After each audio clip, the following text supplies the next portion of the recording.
जय हिंद दोस्तों। तो आज की इस वीडियो में हम पढ़ने वाले हैं समास। तो फ्रेंड्स, यदि आप किसी भी बोर्ड से आप अपना 9वीं 10वीं 11वीं या 12वीं की तैयारी कर रहे हैं तो आप सभी के लिए वीडियो काफ़ी हेल्पफुल रहने वाली है। इसके अलावा यदि आप किसी भी एग्ज़ाम कंपटीशन का तैयारी कर रहे हैं तो आप सभी के लिए वीडियो काफ़ी हेल्पफुल रहने वाली है। फ्रेंड्स, आप सभी को हम इस तरीके से समास को पढ़ा देंगे कि आप समाज से रिलेटेड जो भी क्वेश्चन है आप सभी एक भी क्वेश्चन छोड़ करके नहीं आएंगे। और हम जैसे याद किए हैं और अपने तरीके से ट्रिक लगाए हैं, ठीक वैसे ही आप सभी को हम बताने वाले हैं। हिंदी में समाज से यदि क्वेश्चन आ जाए, आप सभी को हम गारंटी देते हैं कोई भी क्वेश्चन आप सभी को यहाँ पे नहीं छूटने वाला है। तो मेरे दोस्त, आप सभी बेफिक्र होकर के इस चैनल को सब्सक्राइब कर लीजिए और बेल आइकन घंटी को प्रेस कर दीजिए ताकि कोई भी गवर्नमेंट जॉब से रिलेटेड किसी भी आप भर्ती का तैयारी कर रहे हैं, या बिहार बोर्ड हो, यूपी बोर्ड हो, एमपी बोर्ड हो, वेस्ट बंगाल बोर्ड हो, झारखंड बोर्ड हो, किसी भी क्लास में आप हैं 9वीं 10वीं 11वीं 12वीं, और यदि आप हिंदी माध्यम से पढ़ाई कर रहे हैं और आपका हिंदी है तो आप सभी को समाज से क्वेश्चन नहीं छूटने वाला है। और समास ही नहीं फ्रेंड्स, आप सभी को जितना भी व्याकरण से संबंधित क्वेश्चन है, जितने भी कंपटीशन में क्वेश्चन आते हैं, उससे रिलेटेड हम यहाँ पे इस चैनल के माध्यम से आप सभी को तैयारी कराने वाले हैं। और फ्री ऑफ कॉस्ट किसी भी चैनल के माध्यम से आप लोग जाएंगे तो आप सभी को कोर्स परचेज करना पड़ता है, बट यहाँ पे आप सभी को हम बिल्कुल फ्री में पढ़ाने वाले हैं। बस आप लोग हमको सपोर्ट कीजिए और चैनल को आगे बढ़ाइए। तो चलिए हम स्टार्ट करते हैं फ्रेंड्स।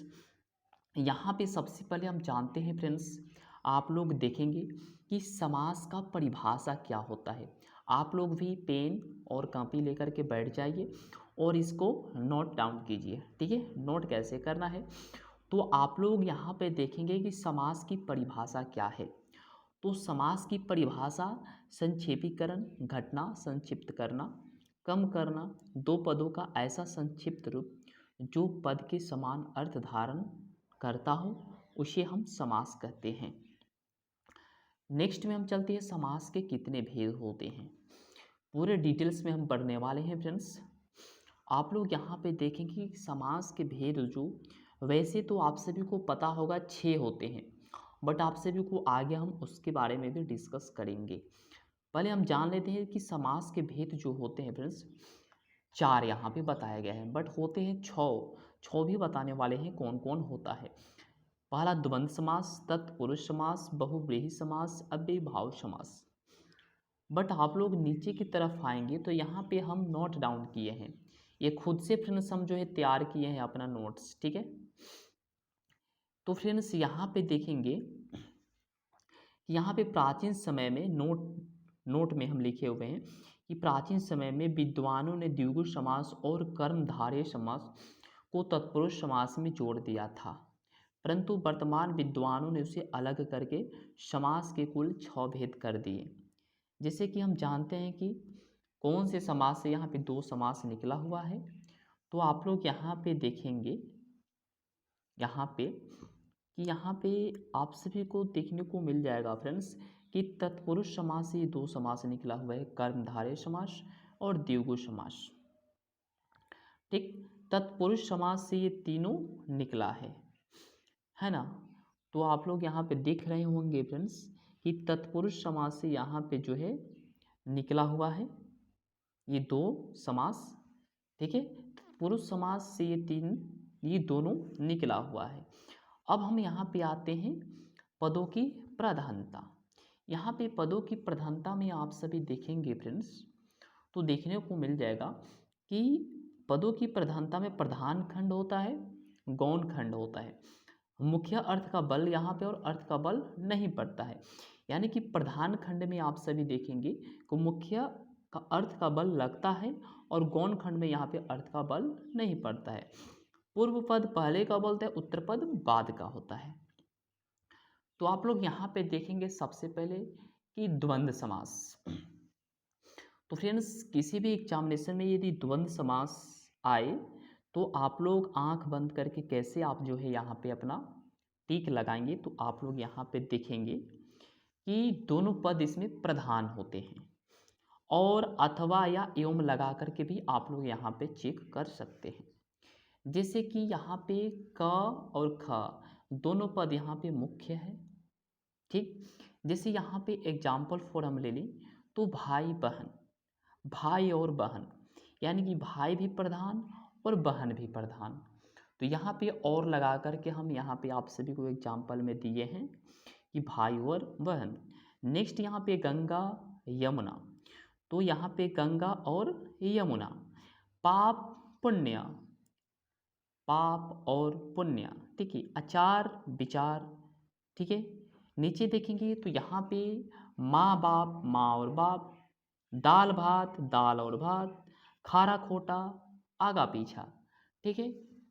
तो फ्रेंड्स यदि जहाँ भी आप सभी को दोनों पद प्रधान मिल जाए तो आप सभी को ऑप्शन में ऑलरेडी मिला होगा द्वंद्व समास, फाइनली आप लोग वहाँ पे करके आ जाएंगे।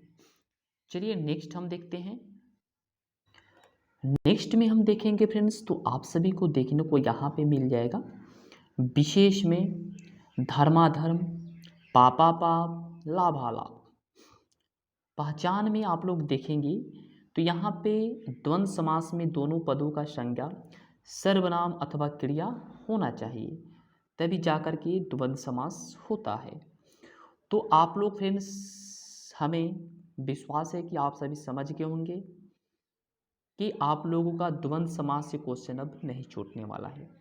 जहाँ भी आप सभी को दोनों पद प्रधान मिल जाए, आप लोग फाइनली द्वंद्व समास करके आएंगे, ठीक। नेक्स्ट हम देखते हैं फ्रेंड्स द्विगु समास। द्विगु समास भी काफ़ी इजी है, अपने से खुद से हम लिखे हैं फ्रेंड्स, आप लोग यहाँ पे देख सकते हैं। द्विगु समास में क्या है ना, यहाँ पे दिया है कि इस समास में पहला शब्द संख्यावाची विशेषण होता है। जिस भी शब्द में पहला पद संख्यावाची दिख जाए मेरे दोस्त, तो आंख बंद करके आप द्विगु समास लगा दीजिएगा, ठीक ठीक। और दूसरा पद प्रधान होता है। जैसे कि यदि आपके पास कोई शब्द आ रहा हो जिसमें पहला शब्द आपका संख्यावाची निकल जाए, ठीक, और दूसरा पद यदि प्रधान हो, तो फाइनली आप लोग द्विगु समास में लगा करके आएंगे। जैसे कि आप सभी यहाँ पे देखेंगे फ्रेंड्स कि मैंने समझा रखा है एग्जाम्पल में, पंचवटी, चौराहा, दोपहर, दुपट्टा, नवग्रह, नवरात्र। तो आप सभी यहाँ पे देखेंगे कि पंचवटी, पंचवटी किसको हम बोलते हैं? 5 वटों का समूह को हम पंचवटी बोलते हैं। तो पंचवटी में 5 आ रहा है, फर्स्ट वाला ये पंच, ठीक, और वटी लास्ट में प्रधान हो गया। तो पहला पद जो है पंच, ये तो हो गया संख्यावाची, ठीक, और दूसरा जो वटी आप सभी को निकल रहा है ये तो हो गया प्रधान। बट यहाँ पे फर्स्ट जो है आप सभी को क्या निकला? संख्यावाची। यदि आप सभी को समझ नहीं आ रहा है तो पंचवटी में 5 आ रहा है ना, आप ऐसे भी लगा देंगे तो सही हो जाएगा। तो ये द्विगु समास हो गया। याद कैसे रखेंगे? तो द्विगु द्विगु द्विगु मतलब क्या आ रहा है? 2 संख्या आ रहा है, ठीक है। द्विगु द्विगु द्विगु आप बोलिए द्विगु द्विगु। और द्वंद्व समास में क्या आ रहा है? द्वंद्व द्वंद्व, यानी कि दो दो दो दोनों पद प्रधान हो, दो दो द्वंद्व द्वंद्व द्वंद्व दोनों पद प्रधान हो। और द्विगु में द्विगु द्विगु द्विगु द्विगु आ रहा है, यानी कि द्वि आ रहा है, ये द्विगु समास हो जाएगा, ठीक है। चौराहा, चौराहा का मतलब क्या होता है? तो 4 राहों का समूह, यहाँ पे 4 राहों का समूह, ठीक है, 4 राहों का समूह, उसको हम बोलते हैं चौराहा। जैसे कि चौ, पहला पद क्या हुआ? संख्यावाची हुआ कि नहीं? चौ मतलब 4, और राहा, राहा क्या हुआ? यहाँ पे प्रधान हो गया, ठीक है। तो 4 राहों का समूह क्या हो गया? यहाँ पे 4 राहों का समूह चौराहा, जिसको हम बोलेंगे क्या? तो द्विगु समास, ठीक। अब हम यहाँ पे आते हैं दोपहर। तो दोपहरों का समूह, यानी दो मतलब हो गया क्या, संख्या, संख्यावाची यानी कि द्विगु समास। आप पहले ही शब्द से पकड़ सकते हैं। और दूसरा शब्द क्या हो गया, पहर। पहर मतलब क्या होता है, दो पहरों का समूह। तो यहाँ पे दो पहर, ठीक है, समझ गए। अब यहाँ पे आप सभी को एग्जाम्पल में दिए हैं दुपट्टा, दो पटों का समूह, है ना। यहाँ पे दो पटों का समूह यानी दो, दो मतलब क्या हो गया, दो संख्या, तो ये संख्यावाची। पट्टा मतलब क्या हो गया, जो लड़कियाँ दुपट्टा ओढ़ती है और दो, एक तरफ राइट एंड लेफ्ट यानी दाएं और बाएं दोनों तरफ पट्टा जैसे लटका हुआ रहता है, ठीक है। तो दो पट्टों का समूह, इसको हम बोलते हैं दो पट्टा, ठीक है। ये भी द्विगु समास हो गया। नवग्रह, नवग्रहों का समूह, नौ मतलब संख्यावाची आ गया, अग्रह हो गया प्रधान, ठीक है। तो नवग्रहों का समूह नवग्रह हो गया, ठीक है। नवरात्र, नवरात्रों का समूह, उसको हम बोलते हैं नवरात्र। नौ मतलब संख्यावाची हो गया, रात्र मतलब रात हो गया, ठीक है। तो यहाँ पे क्या हो गया, नवरात्रों का समूह। तो फ्रेंड्स आप सभी समझ के होंगे कि यहाँ पे संख्यात्मक फर्स्ट और यहाँ पे 100 शब्दों का समूह, ठीक है। तो ऐसे आप लोग करके लगा सकते हैं, नोट आप लोग कर सकते हैं। यदि कोई भी शब्द में संख्यावाची आ जाए तो वह शब्द द्विगु समास होगा, जैसे सप्तऋषि, 7 ऋषियों का समूह, नवग्रह आदि, ठीक है। तो ऐसे आप लोग कर लेंगे। यदि किसी शब्द का पहला पद संख्यावाची विशेषण हो परंतु दो पद मिलकर कोई तीसरा अर्थ दे रहे तो वह हमेशा बहुब्रीहि समास होगा। यानी आप लोग ध्यान रखेंगे कि कोई पद, यदि किसी भी शब्द का पहला पद संख्यावाची हो, विशेषण हो, परंतु दो पद यदि मिल करके कोई तीसरा पद बन रहा हो तो उसको हम बहुब्रीहि समास मानेंगे, क्योंकि वो पर्यायवाची में ऑलरेडी चला जाएगा। आगे समझते हैं बहुब्रीहि समास के बारे में। तो फ्रेंड्स बहुब्रीहि समास में क्या होता है कि दोनों पद यहाँ पे अप्रधान होता है।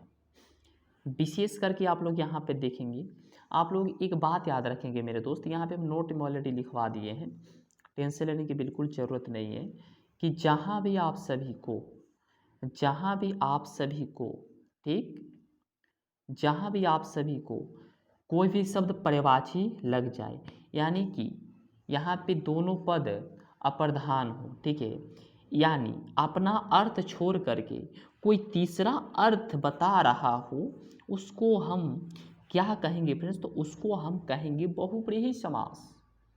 यानी कोई शब्द है और वो जहाँ भी किसी शब्द का पर्यायवाची शब्द है, बहुब्रीहि समास आंख बंद करके मार दीजिएगा।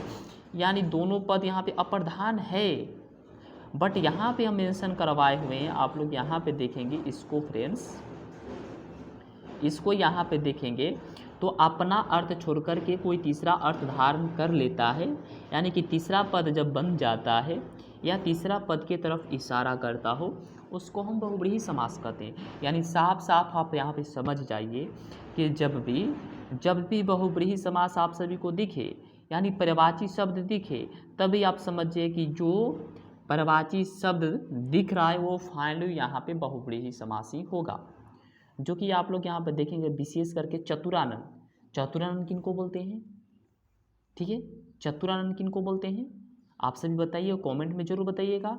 दासानन किसको बोलते हैं ये आप लोग ही बताइएगा। यहाँ पे दासानन किनको बोलते हैं, चतुर्भुज किनको बोलते हैं, त्रिनेत्र किसको बोलते हैं, पंचाली, पंचानन, ठीक है। तो ये किसके तरफ इशारा कर रहा है, तो ये कर रहा है पर्यायवाची की तरफ, यानी कि यहाँ पे तीसरा पद की तरफ ये इशारा कर रहा है। तो फाइनली ये क्या होगा, बहुब्रीहि समास होगा। पीताम्बर हम बोलते हैं कृष्ण भगवान को, नीलकंठ किनको बोलते हैं, शिव को, लंबोदर किनको बोलते हैं, गणेश को, ठीक।